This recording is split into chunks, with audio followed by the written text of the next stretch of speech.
આપણા દરેકના ઘરમાં ઘઉંના લોટની લોચાપૂરી તો અવારનવાર બનતી જ હોય છે, પરંતુ આજે આપણે લોચાપૂરી કરતાં પણ વધુ સ્વાદિષ્ટ, ફૂલેલી અને સોફ્ટ આલુ મેથી મસાલા પૂરી બનાવીશું.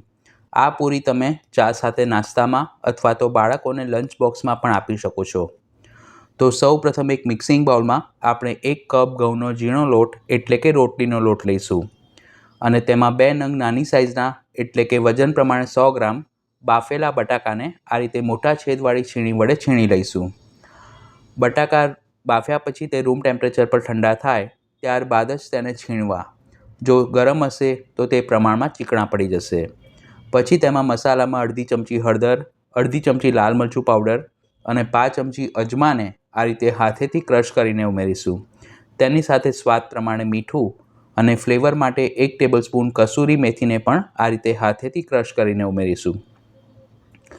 ચપટી હિંગ અને પૂરીને ચટપટી બનાવવા માટે તેમાં 5 ચમચી જેટલો ચાટ મસાલો ઉમેરીશું અને 1 ચમચી તેલનું મોણ ઉમેરી આ બધી સામગ્રીને હાથ વડે સરખી રીતે મિક્સ કરી લઈશું. આ લોટ બાંધતી વખતે તેમાં બાફેલા બટાકાનો પણ ઉપયોગ કર્યો છે, એટલે મોણ વધુ ન ઉમેરવું. પછી તેમાં જરૂર મુજબ થોડું થોડું પાણી ઉમેરતા જવું અને જેમ આપણે રેગ્યુલર ઘઉંના લોટની પૂરી બનાવતા હોઈએ છીએ તેવો મધ્યમ કઠણ લોટ બાંધીને તૈયાર કરવો. લોટને બાંધ્યા પછી તેને ઢાંકીને 5 મિનિટ માટે મૂકી રાખીશું.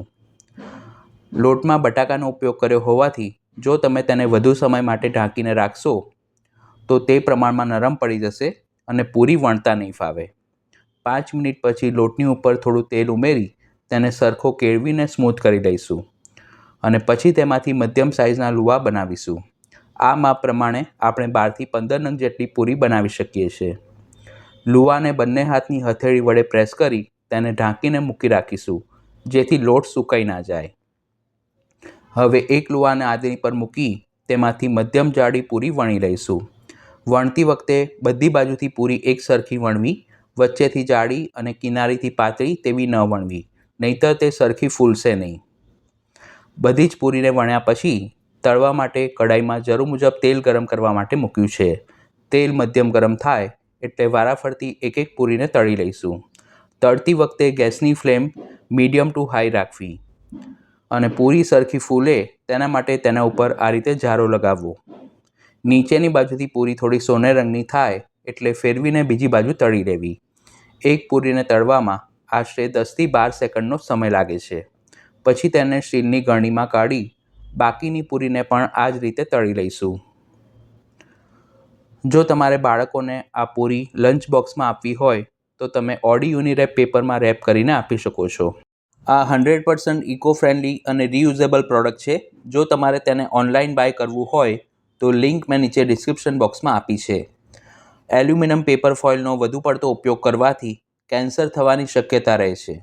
જ્યારે આ પેપરમાં તમે સેન્ડવિચ, પીઝા, બર્ગર કે બીજા કોઈપણ ડ્રાય નાસ્તા કે ગરમ નાસ્તાને રેપ કરી શકો છો.